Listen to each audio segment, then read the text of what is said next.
بسم اللہ الرحمن الرحیم۔ حضرات، آج امام بخاری رحمۃ اللہ علیہ اور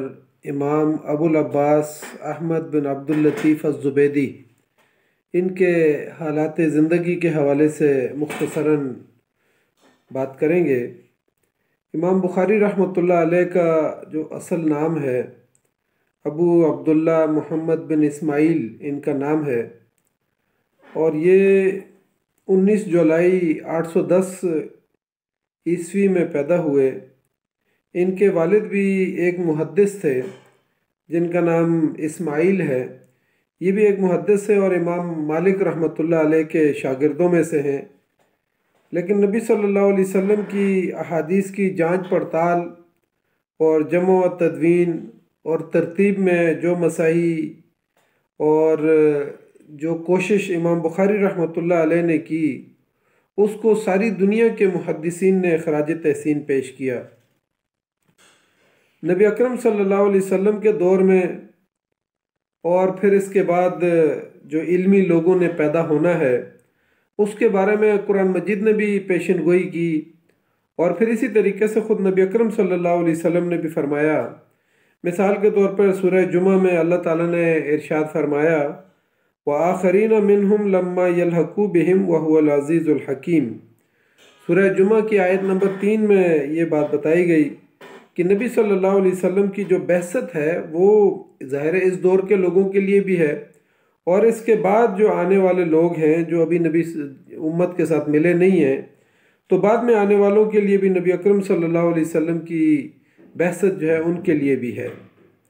تو اسی طریقے سے یعنی کہا کہ اللہ تعالیٰ زبردست ہے اور حکمت والا ہے، اور نبی اکرم صلی اللہ علیہ وسلم نے بھی یہ ارشاد فرمایا کہ آل فارس میں سے کچھ لوگ ایسے پیدا ہوں گے کہ جو دینی علوم اگر ثریا ستارے کے اوپر بھی موجود ہوگا تو اس کو بھی وہاں سے نکال کے وہ لے آئیں گے۔ اور امام بخاری رحمۃ اللہ علیہ کا مقام ظاہر ہے انہی علمی لوگوں میں ہوتا ہے جنہوں نے بخاری شریف کے لیے احادیث، لاکھوں احادیث کو انہوں نے جمع کیا، اور پھر اس میں سے کچھ چند ہزار احادیث کو اپنی کتاب کے لیے منتخب کیا۔ امام بخاری رحمۃ اللہ علیہ کا جو اصل نام ہے وہ محمد ہے، اور ان کی کنیت ابو عبداللہ ہے۔ والد گرامی کا نام اسماعیل بن ابراہیم بن مغیرہ ہے، اور امام بخاری کے یعنی پردادا مغیرہ جو ہیں وہ حاکم بخارا امام جعفری کے ہاتھ پہ مشرف اسلام ہوئے، اور امام بخاری رحمۃ اللہ علیہ کی ولادت جیسا کہ میں نے پہلے بھی بتایا کہ یہ 13 شوال 194 ہجری میں اور 19 جولائی 810 عیسوی میں جو ہے نا یہ پیدا ہوئے،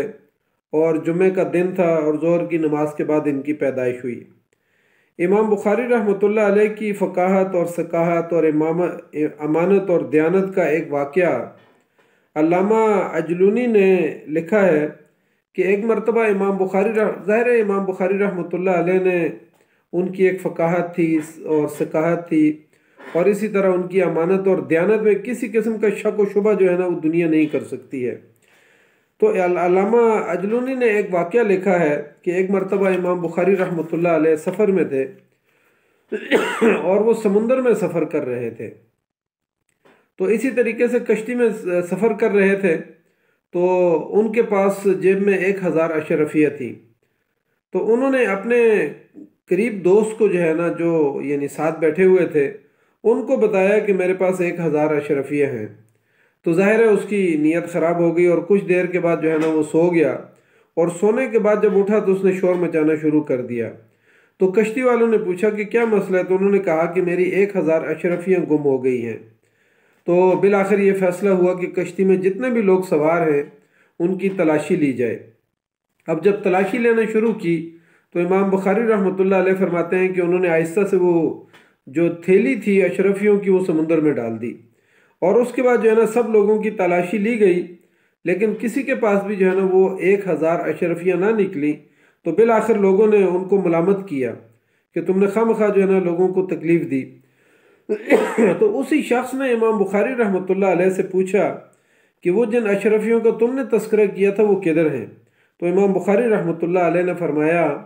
کہ وہ میں نے سمندر میں ڈال دی ہیں۔ ظاہر ہے انہوں نے کہا کہ میں نے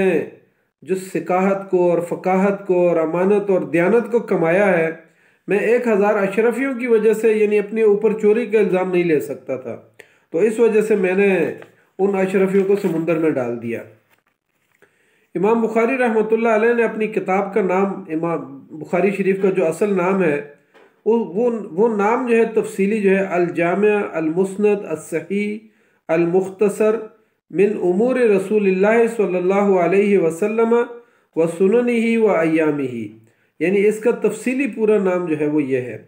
علامہ ابن حجر عسقلانی نے اپنی کتاب فتح الباری کے مقدمہ میں یہ بات لکھی ہے کہ نبی اکرم صلی اللہ علیہ وسلم اور پھر صحابہ اکرام کے دور میں اور تابعین کا جو پاکیزہ دور تھا، اس زمانے میں احادیث کی جمع اور تدوین کا کام زیادہ نہیں ہوا۔ اور انہوں نے فرمایا کہ ظاہر اس دور میں خاص طور پر حضرت عمر رضی اللہ تعالیٰ عنہ کے دور میں اس بات کی ممانعت بھی تھی، اس وجہ سے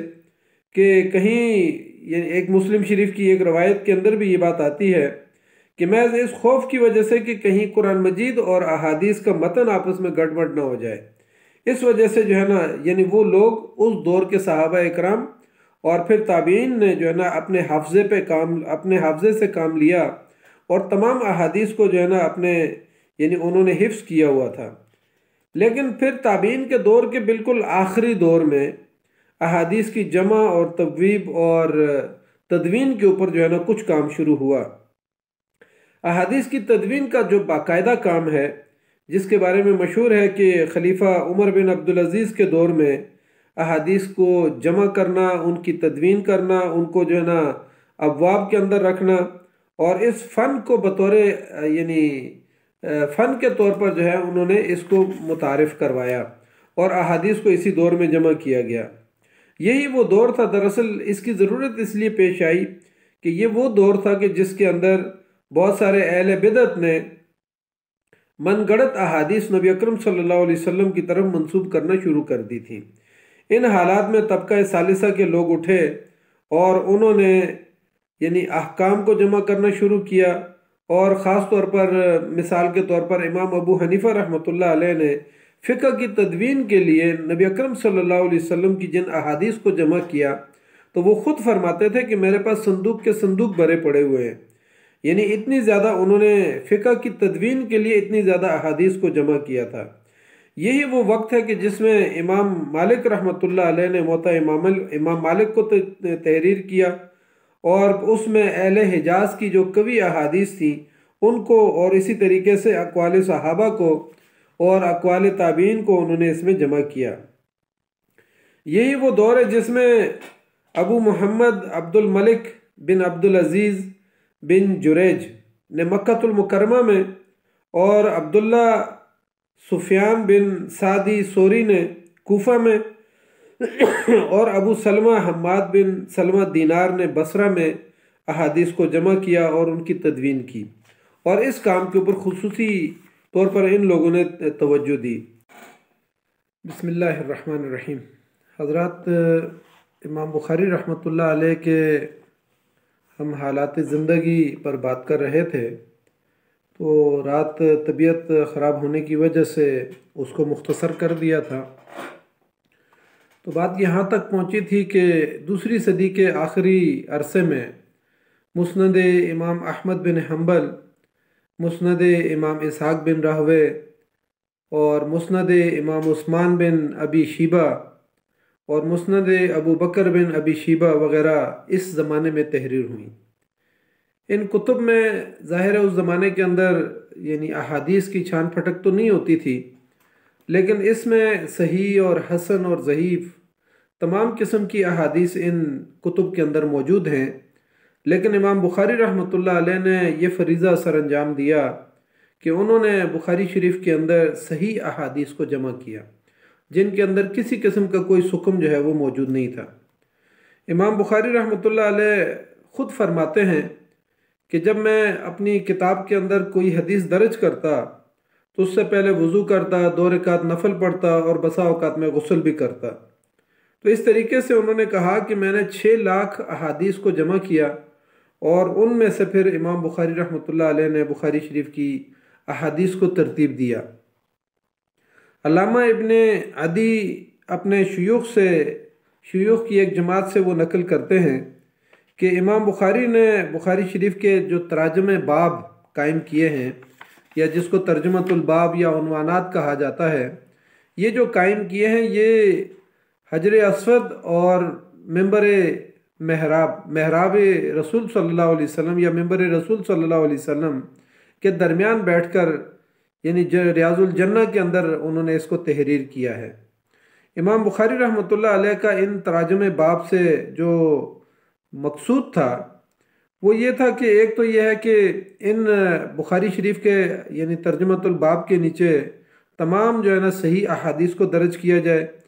اور اس میں ضعیف قسم کی حدیث یا کسی اور کمزوری والی حدیث جن میں راوی کی کوئی کمزوری ہو اس کو جو ہے نا درج نہ کیا جائے۔ اسی طریقے سے یہ جو ترجمۃ الباب قائم ہوئے ہیں ان کے اندر جو ہے نا احکامات کو مستنبط کرنے کا ایک طریقہ اور سلیقہ انہوں نے سمجھایا ہے، اور اسی طریقے سے بے شمار احکام جو ہے نا ان احادیث سے نکلتے ہیں، تو اسی وجہ سے وہ ترجمۃ الباب کے اندر مختلف جو ہے نا احادیث کو لے کر آئے ہیں، اور ان تمام احادیث کے اندر جو قدر مشترک ہوتا ہے اس کو ترجمۃ الباب میں انہوں نے لیا ہے۔ امام بخاری رحمۃ اللہ علیہ نے یعنی ان ترجمۃ الباب سے امام بخاری رحمۃ اللہ علیہ کی فقاہت کا اندازہ ہوتا ہے، اور ایک مشہور مقولہ بھی ہے کہ فقہ البخاری فی تراجمہ ہی، کہ امام بخاری رحمۃ اللہ علیہ کی فقاہت کا اندازہ ان کے ترجمۃ الباب سے، تراجم ابواب سے جو ہے نا اندازہ ہوتا ہے۔ ظاہر ہے انہوں نے جب ترجمۃ الباب کو ذکر کیا ہے تو اس کی مختلف صورتیں اور مختلف اغراض تھے ان کے۔ مثال کے طور پر ان میں ایک یہ ہے کہ ترجمۃ الباب میں کوئی قید ذکر کر دی، اور جبکہ اس کے نیچے جو احادیث آ رہی ہیں وہ مطلق آ رہی ہیں۔ اس سے مراد یہ ہے کہ ان احادیث کی تشریح بذات خود وہ ترجمۃ الباب میں کر دیتے ہیں۔ اسی طریقے سے کبھی ترجمۃ الباب میں ایک مسئلے کو بیان کیا جاتا ہے، جبکہ اس کے نیچے جو آنے والی مختلف احادیث ہوتی ہیں، تو امام بخاری رحمۃ اللہ علیہ ترجمۃ الباب میں اور جو نیچے احادیث ہوتی ہیں اس میں تطبیق اور ترجیح جو ہے نا وہ اپنا یعنی موقف جو ہے اس سے واضح کر دیتے ہیں کہ ان تمام احادیث میں جو مختلف مسائل نکلتے ہیں ان میں امام بخاری رحمۃ اللہ علیہ کا موقف یہ ہے جو انہوں نے ترجمۃ الباب میں بیان کیا ہے۔ بعض احادیث جو ان کی شرائط پر، بعض اوقات ایسا بھی ہوتا ہے کہ جو احادیث ان کی شرائط پر پوری نہیں اترتی ان میں سے کسی حدیث کو وہ ترجمۃ الباب میں لے لیتے ہیں، لیکن اس کے نیچے جو مستند احادیث ہیں اور صحیح احادیث ہیں ان کو جو ہے نا وہ لے کر آتے ہیں جو ان کی شرائط کے اوپر پوری اترتی ہیں۔ اسی طریقے سے کئی مقامات پر باب موجود ہے لیکن یعنی اس کے اندر کوئی عنوان قائم نہیں کیا، یعنی ترجمۃ الباب صرف باب تو لکھا ہوا ہے لیکن اس کے اندر انہوں نے کسی حدیث کو درج نہیں کیا، تو اس کا مطلب یہ ہوتا ہے کہ یہ اس باب کی احادیث گزشتہ باب کی جو ہے نا احادیث سے ملتی جلتی ہیں اور اسی کا وہ تسلسل ہے۔ یا بعض اوقات یہ بھی ہوتا ہے، اس سے مقصود یہ بھی ہوتا ہے کہ یہ پچھلے باب کی ایک فصل ہے، فصل کے طور پر ان کو درج کر دیتے ہیں۔ لیکن بعض اوقات جو ہے نا مختلف محدثین نے یہاں پر یہ بھی ترجمہ اور تشریح میں یہ کہا ہے کہ اس کا مطلب یہ ہے کہ وہ طلبہ اور اساتذہ اور محدثین کو جو ہے نا یعنی دعوت دیتے ہیں کہ وہ خود اس کے اوپر جو ہے نا ترجمۃ الباب قائم کر دیں اور اس کا کوئی عنوان قائم کر دیں۔ بعض اوقات ایسا بھی ہوتا ہے کہ ایک حدیث یعنی اس کے نیچے جو درج کی ہوئی ہوتی ہیں ان سے مختلف قسم کے جو ہے نا مسائل مستنبط ہوتے ہیں، تو ان کو مقید نہ کرنے کی وجہ سے وہ جو ہے نا ترجمۃ الباب میں باب تو دے دیتے ہیں لیکن عنوان نہیں دیتے، تو یعنی ان احادیث کو مقید نہیں کرنا چاہتے، اس لیے پھر وہ ان احادیث کو چھوڑ دیتے ہیں کہ ان سے جتنے مسائل مستنبط کیے جا سکتے ہیں وہ کر لیے جائیں۔ اسی طریقے سے امام بخاری رحمۃ اللہ علیہ نے بخاری شریف کو جس ترتیب پر رکھا ہے اور جو ترجمۃ الباب انہوں نے قائم کیے ہیں، ان کی تشریح میں مولانا سید معروف شاہ شرازی صاحب نے اپنی فی ظلال الحدیث کے مقدمہ میں اس کی خوبصورت تشریح کی ہے۔ انہوں نے کہا کہ امام بخاری رحمۃ اللہ علیہ نے اپنی بخاری شریف میں جو اسلامی نقطہ نظر ہے اس کو اسلام کو ایک نظام حیات کے طور پر، نظریہ حیات کے طور پر پیش کیا ہے، اور انہوں نے کہا کہ اس میں اسلامی ریاست کا تصور، اسلامی ریاست کے اداروں کا تصور، اسلامی ریاست کے نظام تعلیم و تربیت کا تصور، اور پھر اسی طریقے سے انسان کو بحیثیت ایک مکمل انسان بنانے کے لیے کہ اس کے نظریات کیسے ہوں، اس کی عبادات کیسی ہوں، اس ترتیب سے انہوں نے اس کو بیان کیا ہے۔ اسی طریقے سے انہوں نے ساتھ اس کی بھی تشریح کی کہ امام بخاری رحمۃ اللہ علیہ نے اپنی بخاری شریف کے جو ابواب ترتیب دیے ہیں اس میں اسلامی ریاست کے عالمی قوانین کیا ہوں گے اور تعلقات کیسے ہوں گے باقی ریاست کے ساتھ۔ اسی طریقے سے خود ریاست کے اندر انسانوں کے آپس میں تعلقات اور ان کے سوشل لائف کیسے ہوگی، اس کے لیے خاندان کا نظام، نکاح و طلاق کا نظام اور اس کے اصول و ضوابط بیان کیے ہیں، اور پھر انسانی معاشرے میں جو جرائم سرزد ہو جاتے ہیں اس میں جو خاص طور پر جو شدید جرائم ہیں ان کے اوپر جو حدود قائم کی جا رہی ہیں ان حدود کو انہوں نے تذکرہ کیا۔ پھر اسی طریقے سے حکام جو حکام بالا ہے، حکام بالا کے اوصاف کو اور مناقب کو انہوں نے بیان کیا، اور پھر اسی طریقے سے اگر اسلامی ریاست کے اندر حکام کے خلاف اگر بغاوت ہوتی ہے تو انہوں نے محاربین کا جو ہے نا تذکرہ کیا۔ یعنی اس طریقے سے امام بخاری رحمۃ اللہ علیہ نے اپنی بخاری شریف کو مکمل طور پر اسلام کے نظام حیات کے ساتھ جوڑا ہے، اس میں عقائد کو بھی بیان کیا ہے، اس میں علم کو بھی بیان کیا ہے، اس میں جو ہے نا یعنی آئلی قوانین کو بھی بیان کیا ہے۔ تو اسلام کا ایک مکمل ضابطہ حیات کے طور پر انہوں نے بخاری شریف کو ترتیب دیا ہے۔ اس لیے اگر کسی نے اس تفصیل کو مطالعہ کرنا ہے تو میں مشورہ دوں گا کہ فی ظلال الحدیث شرح بخاری شریف میں مولانا سید معروف شاہ شرازی صاحب نے جو مقدمہ لکھا ہے بخاری شریف کا، اس میں امام بخاری رحمۃ اللہ علیہ کے حالات زندگی بھی ہیں، اور بخاری شریف کی ترتیب کے اوپر ایک نظر انہوں نے مقدمے میں ڈالی ہے، اس کو بھی مطالعہ کیا جا سکتا ہے۔ اس کے بعد میں مختصر جو دروس بخاری جو یہاں پر چل رہے ہیں ان کے حوالے سے تھوڑی سی بات کرنا چاہتا ہوں۔ ذاتی طور پر میرے اندر ایک شوق تھا کہ ہم کسی طریقے سے سیاہ ستہ کا جو مجموعہ ہے اس کو ایک ہی مرتبہ اور ایک ہی نظر میں پڑھیں۔ تو ایک مجھے لاہور سے ایک کتاب ملی مجموعہ سیاہ ستہ، لیکن جب میں نے اس کو مطالعہ کیا اور میں نے گھر میں اپنے بچوں کو بھی اس کو مطالعہ کروایا کچھ عرصے تک، لیکن اس کی اردو جو ہے نا ترجمہ بہت اچھا نہیں تھا، تو میں نے ایک دفعہ مکتبہ دارالسلام والوں سے یہ کہا کہ آپ اس کا ترجمہ کریں۔ اسی طریقے سے یعنی جب میں ڈھونڈتا رہا اس طریقے سے کہ بخاری شریف اور مسلم شریف کی جو تکرار والی احادیث ہیں اگر کسی نے اس کو حذف کر کے جو ہے نا شائع کیا ہو، تو ایک مرتبہ میں مکتبہ دارالسلام میں گیا، اور اس کے بارے میں تو ساری دنیا جانتی ہے کہ مکتبہ دارالسلام کے ڈائریکٹر عبد المالک مجاہد صاحب اور ان کی ٹیم نے احادیث پر بہت خوبصورت کام کیا ہے۔ ساری دنیا کی احادیث جہاں بھی وہ یعنی بخاری شریف چھپی ہے یا مسلم شریف سیاہ ستہ کی کتب، انہوں نے ساری دنیا سے ان کے خوبصورت پرنٹ جو ہے نا بنوائے۔ تو میں مکتبہ دارالسلام میں گیا تو وہاں مختصر بخاری شریف کی مجھے ایک سیٹ نظر آیا جس میں سے تکرار حذف تھا۔ تو یہ مختصر بخاری شریف جو ہے یہ امام زبیدی کی تجرید یعنی اس میں سے انہوں نے حذف کو جو ہے نا اس کو حذف کر دیا تھا تکرار کو۔ اس کا ترجمہ جو ہے ہمارے اہل حدیث بھائی ہیں جو شیخ الحدیث علامہ شیخ الحدیث ہیں، انہوں نے ابو محمد حافظ عبدالستار حماد صاحب نے اس کا ترجمہ کیا اور اس کی مختصر تشریح بھی کی۔ تو اس تجرید کے جو مؤلف ہیں ان کا پورا نام ابو العباس زین الدین احمد بن عبد اللطیف شرجی الزبیدی، اور یہ جو ہے نا تاریخ میں یعنی امام زبیدی کے نام سے مشہور ہیں، اور یہ یمن کے قریب شہر زبیدہ کے رہنے والے تھے، اس کے قریب ایک علاقہ ہے شرجہ، اس کے رہنے والے تھے۔ ان کے بارے میں مشہور ہے کہ 12 رمضان المبارک 812 ہجری میں یہ پیدا ہوئے، یعنی 1410 عیسوی میں یہ پیدا ہوئے، اور پھر اس کے بعد 1488 عیسوی میں اسی شہر زبیدہ کے اندر یہ فوت ہو گئے۔ انہوں نے فن احادیث کے اوپر بڑا کام کیا، اور ان کی تجرید السری جو ہے لأحادیث جامع صحیح، اس کا یعنی اس کتاب کا عنوان اصل جو ہے وہ عنوان یہ ہے۔ اس کے بعد جو ہے نا اس کا ترجمہ، جیسا کہ میں نے پہلے بھی بتایا کہ مکتبہ دارالسلام نے اس تجرید السری کا اردو ترجمہ کروانے کے لیے شیخ الحدیث ابو محمد حافظ عبدالستار حماد صاحب سے کہا کہ وہ اس کا ترجمہ کریں، تو انہوں نے اس کا ترجمہ کیا اور متن کے بعد تھوڑی سی مختصر سی تشریح بھی اس میں دی۔ میں یعنی والد صاحب کے کہنے پر میں نے دروس بخاری جب شروع کیے تو مجھے والد صاحب نے کہا کہ آپ دروس بخاری شروع کریں، تو میں ظاہر ہے مجھے ٹائم نہیں مل رہا تھا، میں نہیں کر سکا۔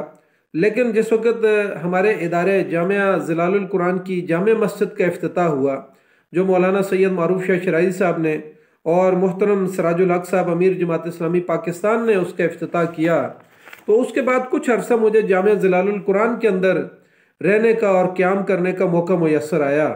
تو پھر والد محترم نے مجھے کہا کہ آپ جامعہ ظلال القرآن کے بچوں کے لیے اور فجر کے نمازیوں کے لیے آپ روزانہ ایک حدیث کو تیار کریں اور اس کا درس حدیث آپ دے دیا کریں۔ تو اس عرصے کے اندر ظاہر ہے میں نے دروس قرآن کا، دروس احادیث کا سلسلہ شروع کیا۔ تو اس کے لیے میں نے 4-5 شروعات کا مطالعہ کیا۔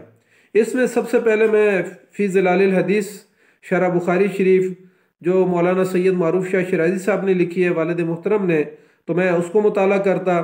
اسی طریقے سے کشف الباری فی صحیح البخاری جو علامہ شیخ الحدیث مولانا سلیم اللہ خان صاحب نے مرحوم نے جو ہے نا تحریر کی ہے، تو میں اس کو بھی مطالعہ کرتا تھا۔ اسی طرح نعم الباری فی شرح بخاری، یہ علامہ غلام رسول سعیدی صاحب مرحوم کی جو ہے نا بہت ہی جامع تفسیر، جامع یعنی بخاری شریف کی شرح ہے، اس کو میں مطالعہ کرتا تھا۔ اور اسی طریقے سے ہدایت القاری شرح صحیح البخاری شیخ الحدیث علامہ حافظ عبدالستار حماد، ان کی جو ہے نا یہ 4 میں شروعات کو مطالعہ کر کے تو میں درس حدیث دیتا تھا۔ ابتدا میں تو ایسا ہوا کہ میں کسی کاغذ پہ اس کے نوٹس لے لیتا اور فجر کی نماز کے بعد درس حدیث دینے کے بعد اس نوٹس کو جو ہے نا میں ضائع کر دیتا تھا۔ لیکن جب یہ سلسلہ حدیث نمبر 27 پہ پہنچا تو اس کے بعد میں نے اس کی آڈیو ریکارڈنگ موبائل کے اندر آڈیو ریکارڈنگ شروع کر دی، اور وہ بعد میں محفوظ بھی رہی، یعنی 80 نمبر حدیث تک میں نے وہ آڈیو ریکارڈنگ کی اور وہ محفوظ بھی رہی۔ اس کے بعد جب یہ سلسلہ حدیث نمبر 80 پہ پہنچا تو پھر ذہن میں خیال آیا کہ کیوں نہ ان تمام نوٹس کو محفوظ رکھا جائے، اور بعد میں اگر زندگی موقع دے تو میں ان کو افادہ عام کے لیے، پبلک کے لیے جو ہے نا اس کو پھر شائع کر دیں۔ اسی دوران ایک مرتبہ میں مانسیرہ میں تھا، تو اس روز میں نے حدیث نمبر 45 اور 46 کو میں نے یعنی مطالعہ کرنا تھا، تو میرے بھتیجے سید علی شرازی نے کہا کہ آپ ایک یوٹیوب کا چینل بنائیں اور اس کے اوپر ریکارڈ کر کے وہاں ڈال دیا کریں۔ تو اس دن جو ہے انہوں نے 26 اکتوبر 2019 کو ایک یوٹیوب کا چینل بنایا، اور پہلی مرتبہ میں نے اپنے نوٹس کے مطابق درس حدیث جو ہے وہ حدیث نمبر 45 اور 46 کا دیا۔ اب یہ سلسلہ چلتے چلتے جس وقت حدیث نمبر 447 پہ میں پہنچا تو والد محترم نے مجھے کہا کہ آپ کی جو شروع کی 80 احادیث رہ گئی ہیں جن کے نوٹس آپ نے تیار نہیں کیے، یا ابتدا میں کچھ احادیث ہیں جن کی ریکارڈنگ بھی موجود نہیں ہے، تو آپ شروع سے درس حدیث کو شروع کریں، اور فی ظلال جو ہمارا مجلہ ہے ماہنامہ ظلال القرآن، اس کے اندر جو ہے نا اس کو جاری کر دیں، اور ترتیب سے یہ احادیث شائع ہوتی رہیں۔ تو آج الحمدللہ پھر اسی وجہ سے میں نے یعنی مختصر بخاری شریف کے ایک مقدمہ کے طور پر امام بخاری رحمۃ اللہ علیہ کے حالات زندگی، اور اسی طریقے سے تجرید البخاری جو ہے اس کے مؤلف کے حالات زندگی آپ کے سامنے رکھے، تو اسی کے نتیجے میں مختصر دروس احادیث یعنی بخاری شریف کے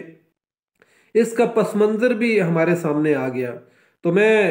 یعنی اس سلسلے میں سب سے پہلے تو والد محترم کا شکریہ ادا کرتا ہوں جو اس وقت 94 کی ایج میں ہیں، لیکن روزانہ فجر کے وقت وہ انتظار میں ہوتے ہیں کہ روزانہ کوئی درس حدیث جو ہے نا یوٹیوب کے اوپر لوڈ ہو، اور ان کی رہنمائی میں یہ سارا کام چل رہا ہے۔ اور میری اپنی ذاتی مصروفیات کی وجہ سے بسا اوقات کوئی حدیث کسی دن یا 2 دن یا 4 دن اگر لوڈ نہیں ہو سکی تو وہ ناراض بھی ہو جاتے ہیں کہ آپ سارے کام بھی کریں، لیکن اس کے ساتھ ساتھ آپ درس حدیث کا یہ سلسلہ جاری رکھیں۔ اس پر میں ان کا ممنون بھی ہوں اور مشکور بھی ہوں، ورنہ میں بذات خود ذاتی طور پر نہ میری یہ حیثیت تھی اور نہ میرا یہ مقام تھا، لیکن ان کی دعاؤں کے نتیجے میں اور ان کے اصرار کے نتیجے میں اور بسا اوقات ان کی ناراضگی کے نتیجے میں اللہ تعالیٰ نے مجھے یہ موقع دیا کہ میں بخاری شریف کے دروس کا یہ سلسلہ جاری رکھتے ہوئے تقریباً 400-450 احادیث کا ہم نے مطالعہ کر لیا۔ بعد میں اب میرا ذہن یہ بنتا ہے کہ ابھی تک اگر میں ان سارے نوٹس کو اکٹھا کروں تو یہ مختصر دروس بخاری کے ایک جلد مکمل ہو جائے گی، اور یہ جو سلسلہ ہے یہ تقریباً 2200 احادیث پہ جا کے مکمل ہوگا۔ تو اس طریقے سے 5 یا 6 جلدوں کے اندر مختصر دروس بخاری کی ایک سلسلہ جو ہے وہ افادہ عام کے لیے شائع کیا جا سکتا ہے۔ میں گزشتہ رات جب میں یہ نوٹس لکھ رہا تھا تو میرے ذہن میں یہ خیال آیا کہ کیوں نہ ہم اس کو افادہ عام کے لیے بالکل اوپن کر دیں۔ اگر ہمیں اللہ تعالیٰ نے توفیق دی اور اس کی پہلی جلد شائع ہو گئی تو اس کے تمام حقوق اور تمام رائلٹی بالکل اوپن ہوگی، اور جو شخص بھی اس کو افادہ عام کے لیے شائع کرنا چاہے، اس سے استفادہ کرنا چاہے، تو اس کو مکمل یعنی آزادی ہوگی۔ اسی طریقے سے مختصر دروس احادیث میں نے دلائل دیے ہیں، اور تمام شروعات دیوبندی مسلک، بریلوی مسلک، اہل حدیث مسلک کو مطالعہ کر کے اور ان کی شروعات کو مطالعہ کر کے دلائل عوام کے سامنے رکھے ہیں، عام پبلک کے سامنے دلائل رکھے ہیں، لیکن اس پر میں نے کوئی اپنی رائے قائم نہیں کی۔ تو آپ میں سے جو لوگ جس مسلک کے مطابق عمل کرنا چاہیں وہ کریں، اور اس میں اگر کسی قسم کے دلائل دینے میں یا کوئی تحریر کے اندر یا پھر اسی طرح یوٹیوب کے چینل کے اوپر بولنے میں اگر کوئی لفظی غلطی ہو گئی تو دراصل یہ میری بشری کمزوری ہے، تو اس کو آپ اپنے طور پر جو ہے تصحیح کر لیں گے۔ اور اگر پہلی جلد چھپ کے افادہ عام کے لیے سامنے آتی ہے، اس میں اگر کوئی غلطی آپ کے سامنے آئے تو میں آپ سے درخواست ضرور کروں گا کہ آپ اس غلطی پہ ہمیں مطلع کریں، تاکہ آئندہ پھر جب یہ جلد چھپے تو اس کے بعد جو ہے نا اس کے آئندہ ایڈیشن کے اندر اس کی غلطیاں جو ہے نا وہ یعنی نکال دی جائیں گی۔ تو میں آخر میں ایک مرتبہ پھر اپنے والد محترم کا بہت شکریہ ادا کرتا ہوں کہ جن کے یعنی توجہ اور جن کی جو ہے نا دعاؤں کے نتیجے میں اللہ تعالیٰ نے مجھے توفیق دی کہ آج امام بخاری رحمۃ اللہ علیہ کے حالات زندگی اور تجرید بخاری کے مؤلف کے حالات زندگی آپ کے سامنے رکھے، اور مختصر دروس احادیث کا ایک مختصر سا پس منظر بھی آپ کے سامنے آ گیا۔ تو اللہ تعالیٰ مجھے توفیق عطا فرمائے کہ یہ درمیان کی جو احادیث ہیں یہ مکمل کریں، اور پھر اس کے بعد 450 احادیث کے اوپر ایک جلد ہم پہلی مکمل کر سکیں۔ اللہ تعالیٰ مجھے توفیق دے، اور میں عوام الناس سے بھی گزارش کروں گا کہ جو میرے یہ دروس احادیث کو سنتے ہیں تو آپ کم از کم اپنے گھر میں اپنے بچوں کو بٹھا کے، یا آپ جب سفر کر رہے ہوں تو سفر میں جو ہے نا بخاری شریف کے ان دروس کو جو ہے نا سن کر اس سے استفادہ کر سکتے ہیں۔ تو اللہ تعالیٰ میرے لیے اس کو صدقہ جاریہ بنا دے، اور میری قبر کو جو ہے نا اس نور کے ذریعے سے منور کر دے۔ اللہ تعالیٰ مجھے اور آپ کو اس پر عمل کرنے کی توفیق عطا فرمائے، اور والد محترم کی رہنمائی کے حوالے سے میں ان کے لیے بھی دعا گو ہوں، ان کی صحت کے لیے دعا گو ہوں کہ اللہ تعالیٰ ان کو صحت کاملہ عاجلہ عطا فرمائے۔ جزاک اللہ خیر۔ السلام علیکم ورحمۃ اللہ وبرکاتہ۔